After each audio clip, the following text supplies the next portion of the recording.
What's up, you guys? Scott here. So after the last massive response that I got in regards to the video that I created about asking the right strategy call questions, and yes, if you haven't seen it, I'll leave a link below to go check that video out. What I wanted to do was make a continuation video about what happens at the end of the strategy call. We all know that the most important part of your strategy call, your sales call, even your clarity call, whatever you call it, is your offer and your price. But this is where everybody freaks out and generally, for lack of better words, screws this part up. So what I want to do in this video is give you a sneaky little trick that'll not only make it easier for you to present your offer and feel very, very comfortable about your price, no matter how high it is, but also show you this little sneaky trick that'll help you close more clients by doing less work. So guys, let's go.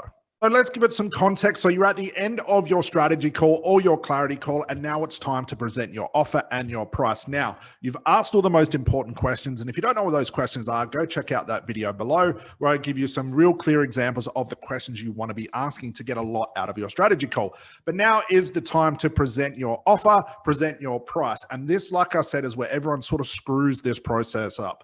I understand as hypnotherapists and coaches, sometimes offering our price is quite nerve-wracking because it's now or never. We've taken our client through the appropriate strategy call, and now it's time to ask them for money in exchange for our services. The issue really begins when the offer is presented like, this is how I'm going to help you. So let's say, for example, I'm helping someone quit smoking. I've taken them through the strategy call. Then I say, in order to quit smoking and never have to worry about cravings, get your health back in X, Y, and Z, it's going to cost you $1,500. And like I said, this is where everybody starts to freak out. And one surefire way to screw up every single strategy call is what happens after you give your price. I used to do this as well. I used to present my price, then I'd go on a long rant about trying to justify why my price is so expensive, why I'm differentiated, my background, who I was trained by. And I started to talk about the things my clients did not care about. And ultimately, I would just screw up the entire sale. So the thing you want to do as soon as you give your price is this little trick. And the trick is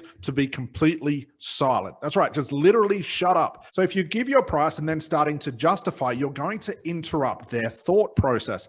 And their thought process and also the justification whether they want to work with you or not is key. So by being silent, you're going to allow your client to absorb your offer and also absorb your price. And here's what's going to happen inside your client's mind. So they're going to hear your price. They may have talked to other therapists and other coaches before, and they will start to justify things. It's quite funny, even just over a phone call when you can't even see your client, you can hear the cogs in their mind starting to go around, and they're going to justify the price. It's almost like they're going to have a conversation with themselves thinking, do I really want to quit? This is a lot of money. I don't know if I want to do this. Will this work for me?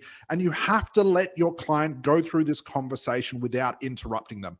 So if you struggle with the pressure, because it's going to be pressure on you because you're going to feel like you want to talk, I'd highly suggest just putting your phone on mute or even putting something like Zoom on mute or something like that. Let your client talk it out with themselves. I remember even in the past, I'd actually hear my client having a conversation with themselves. Now, the next thing is, when do you know when to talk next? And here's the key. I've had strategy calls where I've been silent for upwards of over a minute, and there's a lot of pressure. It feels really, really awkward. But the only time, which is key, the next key to this, the only time I actually started talking again was when my client asked me a question, not a statement. There's a rule of thumb that we teach all of our 100K coaching program students when they're doing strategy calls is to never answer a statement. So here's what's going to happen. Let me role play this out. So I've said to my client, I can get you from being a smoker to a non-smoker. My cost is $1,500. Then I'm quiet. I let my client's mind filter through all that information, start to justify it, start to make excuses, all this stuff. And then what happens next is really, really important. Sometimes my client would come out and say things like this: wow, Scott, that's really expensive. And this is a statement. This is not a question. So I'm going to continue to be quiet. They'll go through the process again. Sometimes my client might even say to me, because I'm silent for so long, Scott, are you still there? And that's a question. I can say, yes, I'm just waiting for you. And they go through that process again. And then what will happen after a minute or so, there's a lot of silence, there's a lot of pressure on them. And I'll talk about why that pressure is so important. My client might come out with a question, which will be, are you sure this is going to work for me? Okay, that's a question. I can justify that. I can talk about that because that would be an objection. Or they might say, well, Scott, once I quit smoking, are you sure I won't have cravings? That's a question. I can answer that. But the majority of the statements that come out of your client's mouth will be, this is really expensive. I can't afford this. I'm not sure this is for me. And if you go ahead and try and justify that by answering those things, you're going to screw up the sale. So rule of thumb here, only answer those questions. So if your client comes out with a question, it's just covering an objection. They might ask, are you sure this will work? Or they might ask this, or might ask about your price. Another common question your client might ask, and you never want to have this information up front, is, well, Scott, it's $1,500. Do you have a payment plan? And that's a great sign because it means your client is convinced. And that's a question, I can answer that. But you do want to avoid answering any statements. So with the pressure, what's happening right here? It's a lot easier for your client to retreat back to normal than to commit to something like this. Remember, therapy and coaching is scary for some people. Some smokers, some people have weight issues, some people have anxiety. Unfortunately, this becomes a part of their identity. So we're basically saying, I'm going to take your identity away from you and we're going to create a new identity. And we know that they're going to get success out of working with it. We know they're going to have a more successful life. We know they're going to be fitter and healthier and happier. But some clients will retreat back into the pain because this has become the norm. So if you try and justify your prices, or you say to your clients, well, look, why don't you go away and think about it and get back to me in a couple of days? That's more like your insecurities because you don't like the pressure. You're basically letting your client off the hook. Now, you want to do this with care. You don't want to be an asshole about this. You want to do this with love and care for your clients. But it's really, really important that you keep the pressure on. Like any good therapist or coach will tell you that sometimes therapy is supposed to have a lot of pressure because it really pulls out a lot of good unconscious information. So if I know without a shadow of a doubt that I can help my client, that my service would actually make them live a better life, it's my duty of care to make sure that I put enough pressure on, without being an asshole, of course, to make sure they take the next step. Clients will get scared. It's easy for them to retreat back to the norm, and it's your job not to allow them. So at the end of the strategy call, you've given your offer, you've given your price, you just want to be quiet. Put yourself on mute and allow that pressure to do what it's supposed to do. Don't let your client retreat back to the norm, because if you have a great offer and a great service that you know could help somebody, you're doing them a disservice by saying to them, hey, go ahead and think about it. Email me later. I'll contact you in a couple of days. Don't let them off the hook if you can generally help them. Allow that pressure to start that conversation in your client's mind so they can talk them, process through for themselves.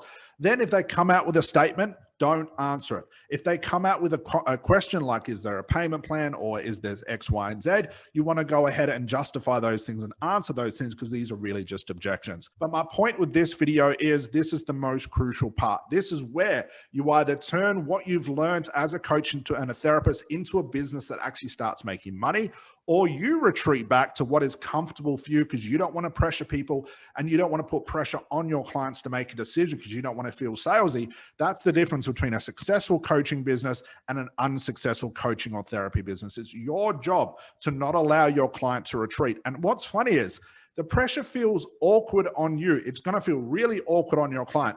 But more than a few times, I'm talking about in the dozens of times, at the end of actually working with my client actually thanked me.